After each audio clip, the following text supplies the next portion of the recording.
Let me introduce you, Minna Huttunen. You're from Finland, from the, and sorry, I have to read, the Ministerial Adviser for the Food Safety Unit of the Ministry of Agriculture and Forestry in Finland. And you're also quite active in the SCA working group food system. So you're a co-coordinator. Co-chairing that group. Co-chairing, okay. Yeah. I hope you have slides, I do. And you're already there on the screen. You can put here the green one, go to the next. Perfect. Okay, thank you so much for that kind introduction, and good afternoon, everybody. I'm delighted to be able to tell you about the food policy in Finland and how local food has been addressed in our national food policy. So within the next 10 minutes, I will go through the Finnish food policy. What do we mean when we talk about local food? So the definition of that, and also the policy aim, and a little bit about the outcome. Some examples that you can take away home. A Lapland regional example, and then a school meal example. And finally, just toolbox of different policy instruments that can be used to facilitate local food consumption. So straight into the local food policy. It is included into the Finnish food policy because we are well aware that it promotes the economy, employment, and food culture of the specific region. The local products have a shorter supply chain and hence better traceability also, and there's less emissions from transport. These are all factors that we are aware of, but they also play a role in building citizen trust to food system, and local food is key there. It's also note that when we talk about transport, it has been estimated that in EU diet study that transport causes only about 6% of the overall emissions. So it's not a lot, but it's still there. So we can claim that. Local food policy enhances also organic production, because on a local level, you can talk about what type of foods you prefer. And we are very aware about animal welfare and how big role that plays for citizens, and also sustainability and climate targets that can be addressed on a local level. So these are some attributes that can be added to local food. So local food definition in Finland. Finland is divided into 19 regions, and that's what I wanted to show on the map. So the 19 regions, when we talk about local food, we talk about food that is being produced and processed from raw materials on these particular regions. And it's also marketed and consumed in that region. We have a National Local Food Day. It's a Saturday, and it's the second Saturday of September, and this year it was the 9th of September. The Ministry of Agriculture and Forestry prepared a local food program in collaboration with the different stakeholders, and this was adopted on a government level 2013. Since that, it has been updated, and it can be found also translated into English online.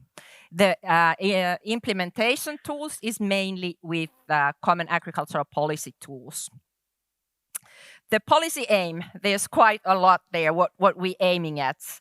But it's really about promoting local food production, supply, diversify that, and make sure that also the food processing takes place on a local level. And improve the distribution channels so that the farmers have more power. The target is really the small and medium-sized enterprises, so that they really utilize all their sales opportunities and create even further. And we try to facilitate that with the legislation, different information campaigns, and also conduct research on local food and how to best facilitate that. It's a key to really use the public procurement and procurement know-how. I will come back to a little bit later. So build criteria so that you can facilitate the procurement of local food. And of course, we want to add value and visibility of local food, and also the food business operators, so that they are being respected. Then, what's the overview of the local food consumption in Finland? It's very clear to us that local food strengthens food security. If you think about Finland, we have 1,300 kilometers of eastern border with Russia. So it has always been a very important target for us to be secure, and food security is one aspect of that. So Finland is ranked #1 in Global Food Security Index. There are several different attributes that are being addressed in that, but certainly sustainability is one of those, and that's why I wanted to highlight it here as well. Our self-sufficiency rate of food is about 80%. So we are well aware that we are almost an island and need to be food secure. So Finnish food in general is very much used in the public kitchen and food service, and the 83% of the public kitchens utilize Finnish food. This is value-based, year 2019, and there has been a growing trend since 2013. On a national scale, local food consumption improves food system resilience to shocks, and a short supply chain strengthens traceability, and as I mentioned already. So the use of local food in public kitchens, it varies greatly. The country average doesn't seem very much, only 16%. But when we think about where is food being produced and where people live, obviously food is being produced in the countryside, but majority of Finns live in Helsinki area, and that's actually in the south, and that's where least of the food is being produced. So use of local food in Helsinki is 1%, and whereas in areas where there's more food production, also local food is more valued and addressed. And something interesting is that it has been shown several times that use of local food reduces the cost of procurement. And this is why I want to address the next case, Lapland, the northern part of Finland. Obviously, not all the foods can be grown that far up in the north, but it became very evident that because there's quite a few people living in northern Lapland, we need to strengthen a lot of the economy of that area. And once again, I need to refer to our eastern neighbor, that the Russian aggressive military action in Ukraine increased the cost of food, but at the same time we had national structural changes to our healthcare system, and the healthcare system is also in charge of the municipal meal services, and cost of food is going high, and finances are tight. So it really demanded action on food security. What we started on a national level to address, especially this particular reason, was information campaign, all routes and all forms, to the decision makers to understand what is the role of local food in food security and economy. And one of the tools that so this campaign started 22, and it has been going on now only for 1 year, but already we have results. There was a tool created, so that that tool calculates local economic impact of the procurement, and that tool can be used either by the decision maker or the food business operator, so that they can look what actually their decision, how big of an impact it has. So there's 21 public service providers in Lapland. As I mentioned, it's a large region, but not a big population. Not even 180,000 people. So 21 public service providers. That's easy target to address. What we found after the first year is that the purchase of local food is 15, and there's a big variation in how to purchase local food. Technical skills are good, but lack of market research and market dialogue influences really the purchase. well-functioning market dialogue and collaboration between the food business operators and service providers benefits all of the parties. And so there's a lot what the local municipalities can do in this, and also what the government can do. Demand increases supply, not surprise. And also the personal resources in meal services, they are a key factor. So they need information how to make local procurement. So this is an aerial example. Just quickly about school meals. This can be utilized in any area, and that's why I wanted to bring it up to you. So in Finland, we've had free of charge warm meal every day since 1940s. So I'm talking about school meals. And this is an investment in human capital with a significant positive impact on the national and local economy. So what's noteworthy is that it's food for the children, but it's also education about the food. So it's not only nutrition. And the average cost is 2.8 euros. That's 6% of the operating cost of education in municipalities. It provides 30% of the nutrition needs, but as I mentioned, it's educational experience for the children. There is national legislation, there is guidelines for the procurement of school meals, and there's also school meal nutrition recommendation that is being done in a certain manner.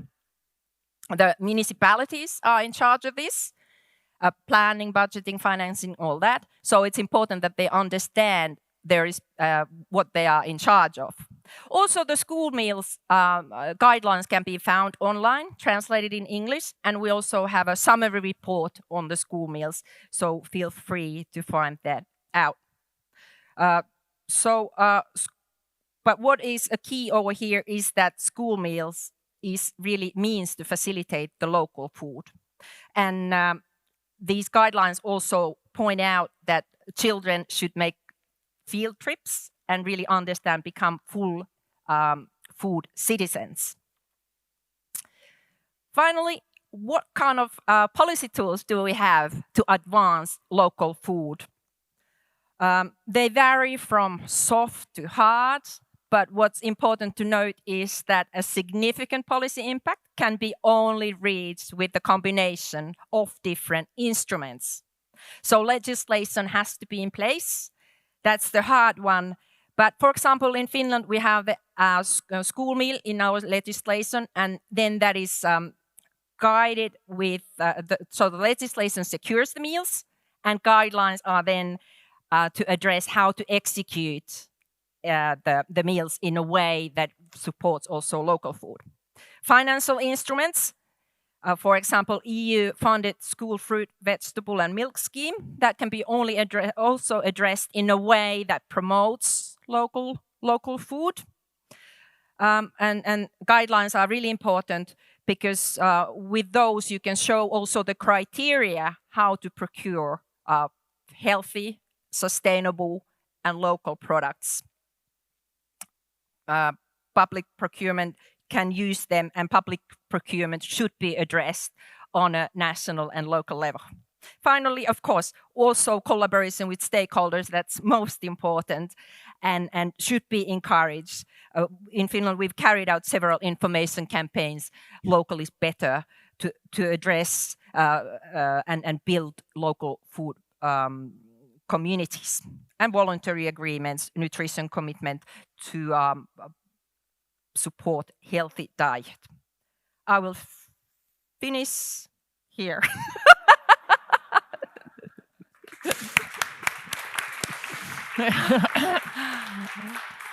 Yes, thank you very much, Minna, for this very inspirative speech. So it's very interesting to see a good case, good examples from Finland. So we have time for maybe 1-2 questions. Ariette, sure. You've seen this morning the Fox container.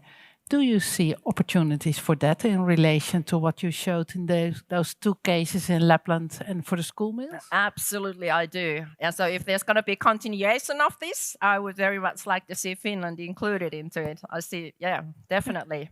Yeah. We'll build a new one for you. Okay, good. Oh, there's another one, Lisa. Maybe you can also name and, yeah. Oh, and there's a mic coming, yeah.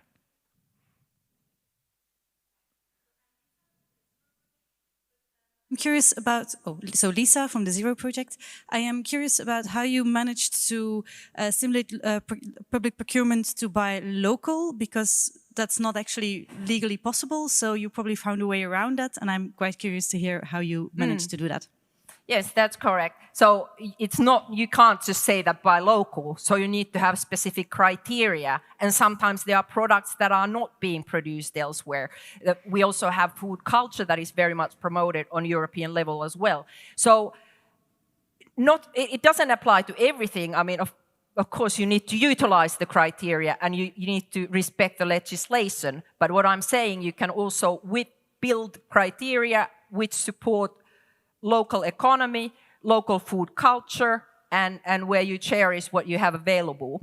So that can be done. You can look at, for example, use of antibiotics or animal welfare and address things like that.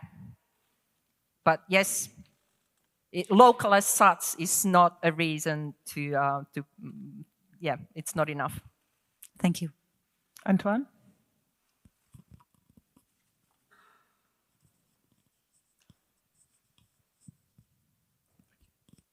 Thank you. Antoine from the Zero Project as well. Could you give us more details about the voluntary agreements that have been signed with companies? And do you have any measures installed in Finland for companies who do not commit to voluntary agreements? Thank you. Thank you. That's a wonderful question because, of course, the voluntary approach is an easy approach, but how effective is it? That's always the question.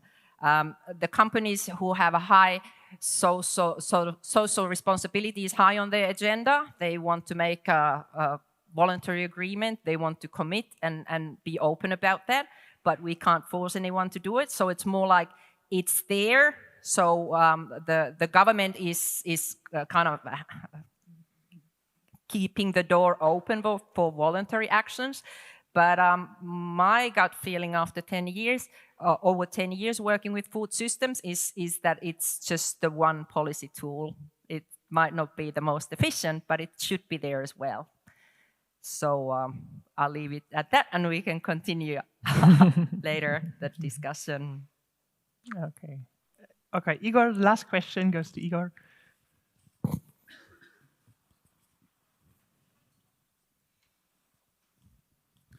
Thank you, Proust, Igor, Nutrition Institute, Slovenia. It was interesting to see, the population of Finland, 5 million, and you mentioned about 20 regions.